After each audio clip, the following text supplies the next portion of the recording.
Salut à tous, on se retrouve aujourd'hui pour la deuxième partie, le test. Donc, pour ceux qui l'ont pas vu, regardez le déballage. J'explique un peu le principe d'une box Xiaomi, enfin une box Xiaomi ou une box en général, mais le petit plus de la Xiaomi, c'est vraiment Android TV. Donc voilà, donc là on va passer au test. Donc, c'est une box qui vient de chez Banggood. Banggood qui m'a envoyé ce produit gratuitement. Donc, c'est une box qui fait 67 euros. Dans la boîte, je l'ai déjà vu, j'ai déjà fait le déballage, mais juste vous montrer vite fait.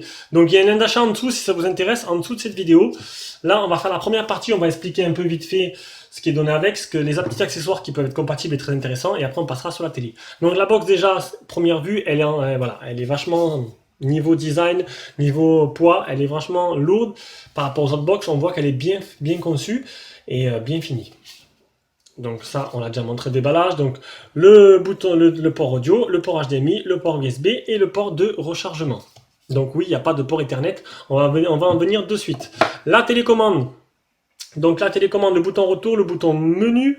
Retour menu, retour normal. Le bouton, je sais plus quoi dire. Le bouton micro, c'est pour faire une recherche vocale. Donc ou sous le menu général, ou sinon sur YouTube et tout, vous pouvez faire une recherche vocale avec le micro qui se trouve au-dessus. C'est une télécommande qui est Bluetooth, donc pas infrarouge. Donc n'importe où vous êtes à la maison, tant que vous êtes à portée du Bluetooth, ça marchera. Ça c'est plutôt bien. Les boutons volume et les boutons pour sélectionner, pour naviguer et pour l'allumer. En sachant que moi la box elle s'allume quand j'allume la télé et dès que je éteins la télé elle s'éteint. Ça c'est plutôt pas mal. Vu qu'elle ne fait que Wi-Fi, pour ceux qui s'arrêteraient, qui voudraient vraiment la brancher à Internet, vous avez ce petit boîtier en plus qui coûte une dizaine d'euros. C'est un hub Ethernet. Donc vous y branchez le câble Ethernet ici. Vous avez en plus 3 ports USB. J'y ai branché un récepteur pour une souris sans fil. Donc du coup, ça me permet d'utiliser des applications qui sont pas faites pour Android TV. Et en plus de ça, vous pouvez y brancher ceci en Bluetooth. Ah, c'est la batterie. Ah non, c'est un récepteur. Donc c'est un récepteur que je branche au port USB en plus du hub Ethernet. Donc ça marche à batterie. Ben, c'est un trackpad tout simplement en AZERTY. Vous avez le petit trackpad ici avec les petites touches. Vous pouvez, du coup, c'est vachement pratique. Ça fait un clavier un peu déporté et voilà, ça c'est très bien et c'est très utile. Et ça permet du coup d'éviter de taper à chaque fois avec la télécommande, ce qui prend un temps fou. Donc voilà, ça c'est les petits accessoires à utiliser en plus. Donc cette box là, voilà, c'est pas compliqué, c'est la meilleure des box que j'ai eu dans les mains. C'est le top du top, le must. Si vous voulez Android TV, c'est celle-là qu'il vous faut. C'est vraiment super intuitif. Ça fait maintenant un mois que je l'utilise, donc je vais pouvoir vous montrer un peu ce que j'ai fait avec les jeux, etc. C'est plutôt sympa. On va aller voir directement la description. Cette Mi Box TV. En version internationale, elle a un processeur Amlogic S905X quad-core, 2 Go en DDR3 et 8 Go de mémoire interne. Android 6, le Wi-Fi en... On va voir en bas. Le Wi-Fi, je crois qu'il est là. Le Wi-Fi en A, B, G, N et AC. Double bande, c'est plutôt sympa. En Bluetooth 4.0 aussi. Et un Mali 450 pour la partie graphique. Donc, bon, bien sûr, elle est compatible HDR, elle est Google Cast, vous pourrez donc du coup caster votre téléphone directement avec l'écran. Donc tout ce qui se passe sur votre téléphone est dupliqué à l'écran, donc c'est plutôt pas mal. Donc là on voit la recherche audio. Voilà, donc après c'est très simple de la mettre en route. Ce qui est pratique, je ne vais pas pouvoir vous le montrer, mais ce qui est vraiment pratique, c'est que quand vous l'allumez, comme un peu les téléphones de maintenant en fait, hein, vu que c'est Google, ça vous permet d'avoir, si vous avez votre téléphone principal, vous pouvez la paramétrer directement avec votre téléphone principal. Donc il vous demande d'allumer votre téléphone, d'aller dans l'application Google, connecter un appareil chez un truc comme ça, associé, hop, vous cliquez dessus, les deux se connectent entre eux, pam, et du coup la box s'allume en 2-3 minutes avec déjà mes codes Wi-Fi, mes Gmail, tout était déjà tout pré-paramétré, et du coup ils vont gagner vraiment un temps fou. Allez, on va passer directement sur l'écran. Allez, on se retrouve maintenant sur l'interface de ma télévision. Donc, voilà comment se compose Android TV. Donc, ici en haut, on a la recherche vocale. Après, on a, si on veut cliquer du texte, plutôt si on veut faire à l'écrit. Sur la première ligne, ce sont des, j'ai pris ça comme des suggestions. Suggestions, j'ai du mal à le dire. Donc, c'est par rapport aux applications que vous avez installées, en fait.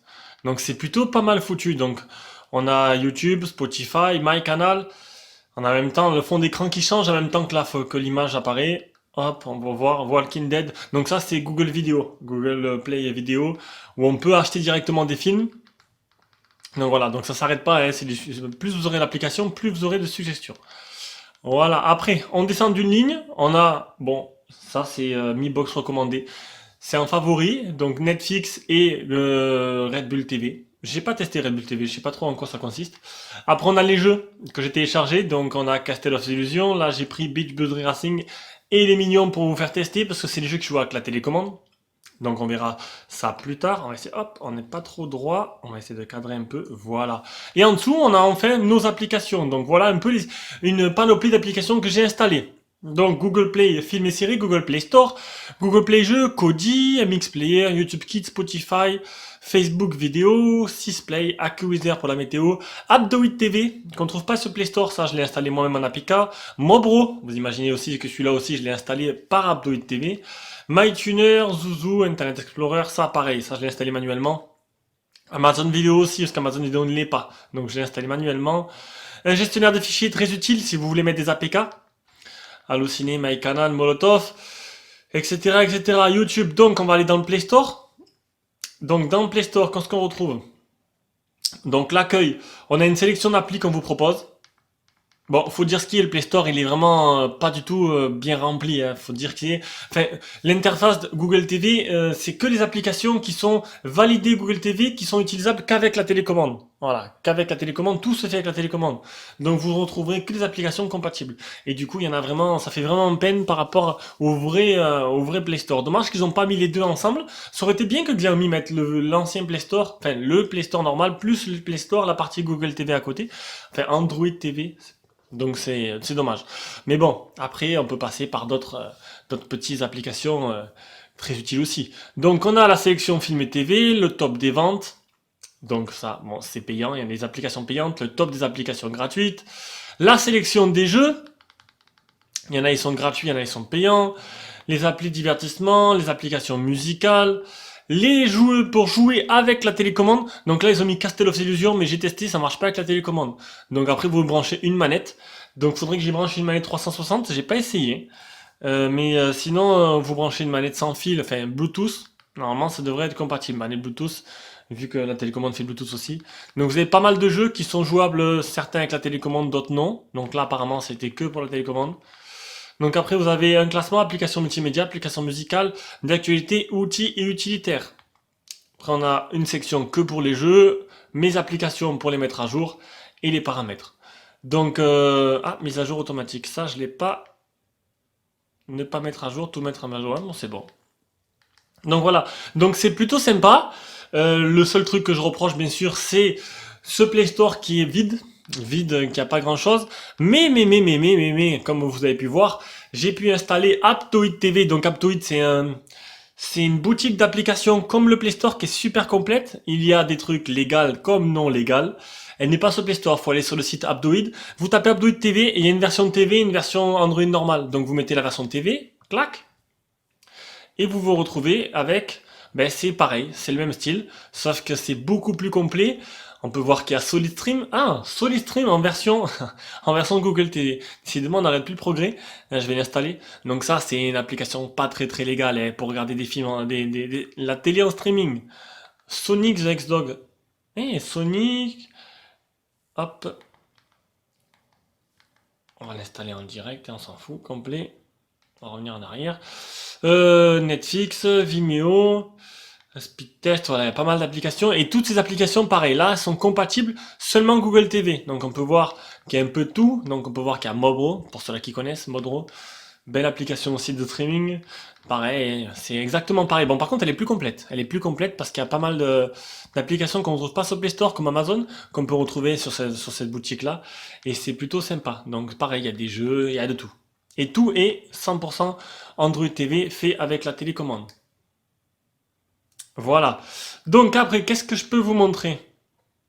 Donc voilà, comme Amazon Vidéo, ça je l'ai pas pris, je crois que je l'ai mis en APK. Vous allez sur le site APK Mirror, vous tapez Android TV ou Google TV et il vous sort que toutes les applications en APK qu'ils ont extrait de la Nvidia Shield et que vous pouvez comme Amazon Vidéo, voilà, vous pouvez l'installer du coup parce qu'il n'est pas sur le Play Store. Alors c'est un gros manque parce qu'Amazon Vidéo se trouve sur les télé LG, sur les télé Samsung. pas sur les Panasonic, mais du coup c'est un gros manque et du coup ben voilà, j'ai pu l'installer et vu que j'ai un compte Amazon Premium, eh ben ça me permet, c'est une sorte de Netflix pour ceux qui savent pas, mais ce qui est bien c'est que c'est plus porté sur les films et du coup il y a des bons films anciens mais bons comme After Earth, Cowboy vs bon lui il est pas assez un AV, Cloverfield, ça c'est des bons films que des fois on a envie de revoir. Netflix n'est pas trop fourni en film, il est plutôt fourni en série. Là il y a pas mal de bons films. Allez, on revient en arrière. Donc, on peut aussi, donc j'ai mis la souris, alors je vais l'activer, clac, regardez, hop, ça m'active le petit curseur sur l'écran, vous le voyez ici, en haut. Donc, la souris sert si on veut installer des applications qui sont... Parce que là, en fait, ce qui apparaît, c'est que les applications Google TV. Donc, si vous installez une APK, vous voulez à tout prix une application pour vous, enfin une application que vous voulez sur votre téléphone, je sais pas, mais qui n'est pas compatible Google TV, elle apparaîtra pas dans le menu. Voilà, elle apparaîtra pas dans le menu. J'en ai installé pas mal là, elle apparaît pas. Donc, pour les trouver, il suffit d'aller dans les paramètres. Tac. On va dans application. Et en fait, il faut la lancer d'ici. Donc, j'ai mis l'Amazon Apple Store. Amazon Underground. Donc c'est voilà, ouvrir. Donc c'est un store, pareil, c'est comme Google Play Store, sauf que c'est Amazon. Et elle est vachement fournie aussi. Elle est légale par contre, voilà, elle est légale, enfin, légale au moins, si vous préférez pas Aptoid, vous avez ça. Donc c'est un store, le store d'Amazon, qui est plutôt complet en application aussi, qui vous permettra d'installer aussi pas mal de petites applis. On va revenir en arrière, on fera ça plus tard. Donc ce que je voulais vous montrer, c'est que toutes vos applications installées en APK vont se retrouver ici. Donc j'ai mis Amazon, j'ai mis RTV, j'ai mis Chrome en version normale, Chrome comme sur j'ai mis Version Moving, j'ai mis pas mal d'applis quoi, pas mal d'applis plutôt sympas qui seront très utiles par la suite. Voilà, qu'est-ce que je peux vous montrer de plus? Donc voilà, je voulais vous montrer donc un exemple type, c'est j'ai installé l'APK, j'ai pris l'APK sur APK Mirror de Google Chrome tout simplement. Et voilà, donc il marche très bien. Il est installé comme si vous utilisez votre téléphone. Par contre, tout s'utilise du coup avec la souris. Voilà, donc vous pouvez faire vos recherches, aller sur vos sites préférés. Bon, par contre, les recherches se font avec la télécommande. Hop, et normalement, si je vais là, je dois avoir, voilà, j'ai tous mes favoris qui apparaissent, qui sont synchronisés avec mon compte Gmail. Donc du coup, c'est plutôt sympa. Donc, ce qui est bien, c'est le plus de cette box, c'est que en plus d'être compatible avec toutes les applications, bon, et on peut mettre aussi on a aussi Google TV, qui est un gros plus. Et ça, c'est plutôt énorme. Le seul manque, comme je vous ai dit, bien sûr, c'est le fait qu'il n'y ait pas le Google Play Store normal. Et donc voilà, donc mettez Amazon Apple Store, je répète, mais Aptoid, mettez ce que vous voulez, il y en a pas mal, mais ou mettez vous manuellement vos APK et vous aurez toutes vos applications favorites dessus votre écran. Et on va finir par une petite démonstration avec, allez, un jeu ou deux. On va commencer par Beach Buddy Racing. Allez, c'est parti. Donc ça se joue intégralement avec la télécommande qui est là.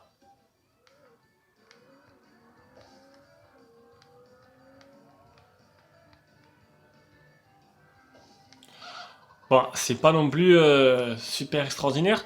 On peut voir que en bas, ça saccade un peu. Et c'est que la télé, la compensation de mouvement, il faudrait la désactiver en fait.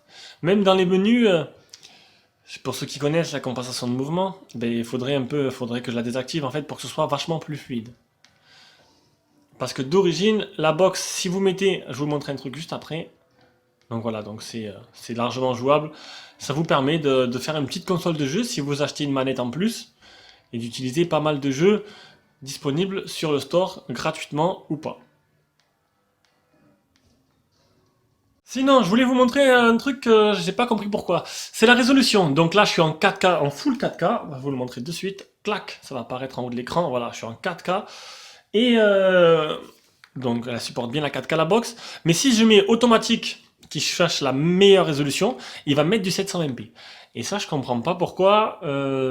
Allez savoir. Voilà, pour ceux qui savent, elle se met en 720p d'origine. Donc pensez à aller dans les menus et de changer. Vous avez une 4K. Vous voyez, je sais pas, il y a une petite latence. Regardez, quand je bouge dans les menus, moi je le vois, mais c'est pas super fluide. C'est pas la box qui n'est pas fluide. C'est la compensation de mouvement. Il faut la désactiver si vous voulez avoir une fluidité exemplaire sur cette box. Je vais vous montrer un deuxième jeu, puis après je pense que j'aurai fait le tour.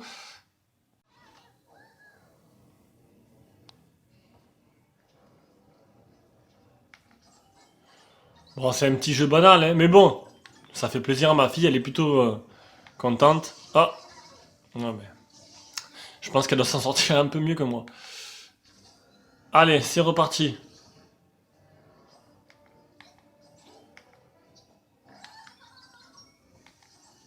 Bon, décidément, c'est pas mon fort. Voilà, donc, c'était le test de l'Axiom Mi Box. Donc, j'espère que ça vous a plu. Et si vous intéresse, il y a un petit lien d'achat en dessous de la vidéo. Donc, pour moi, ben, cette box-là, ça y est, je l'ai adoptée. Elle est dans mon salon. Il n'y a pas mieux. Honnêtement, il n'y a pas mieux à ce jour. Toutes les autres box n'ont pas Android TV. Il n'y a que elle ou la Nvidia Shield qui l'a. Et ça apporte vraiment un petit plus, mais c'est vrai que bon, comme je l'ai dit, je l'ai répété, je le redirai, il manque le Play Store, même s'il y a des alternatives. Pour moi, ça ne me pose pas problème parce que j'installe mes APK, mais pour certains, ça va peut-être poser problème. Voilà, bisous bisous à tous. Prochaine vidéo jeudi avec le test du Venator Plus.